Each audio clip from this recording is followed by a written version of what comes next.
గత ప్రభుత్వం ఆళ్లగడ్డలో 50 పడకల హాస్పిటల్ను కమిషన్ల కోసం కక్కుర్తిపడి పూర్తి చేయలేదని ఎమ్మెల్యే భూమా అఖిల ప్రియ అన్నారు. కూటమి ప్రభుత్వం వచ్చిన తర్వాత హాస్పిటల్ నిర్మాణం దాదాపు పూర్తయిందని అన్నారు.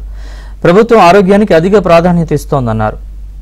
ప్రభుత్వము ఏ విధంగా ప్రజలకి మేలు చేసే విషయంలో కార్యక్రమాలు ఎంత ఫాస్ట్ గా జరుగుతున్నాయి, అవసరం ఉన్న కార్యక్రమాలన్నీ కూడా ఏ విధంగా అని దృష్టి పెట్టి ముఖ్యంగా ప్రజలకి సంబంధించిన హెల్త్ కి సంబంధించిన విషయంలో ఎంత చొరవగా ముందుకు వెళ్తున్నాం అనేది కూడా ఈ రోజు ప్రజలందరూ కూడా గమనించాలని చెప్పి సందర్భంగా తెలియజేసుకుంటున్నా. గతంలో ప్రభుత్వంకి మన ప్రభుత్వానికి ఎంత తేడా ఉండేది అనేది కూడా ప్రజలందరూ కూడా గమనిస్తున్నారు.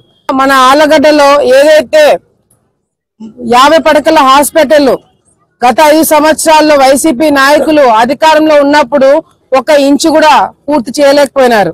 టెండర్లు అయిపోయినాయి, కాంట్రాక్టర్ ఉన్నాడు, కానీ పనులు చేపించుకోవడము చేతగాక కమిషన్లకి కకుర్తిపడి ఆ పనులన్నీ కూడా పూర్తి చేయకుండా పక్కన పడేశారు.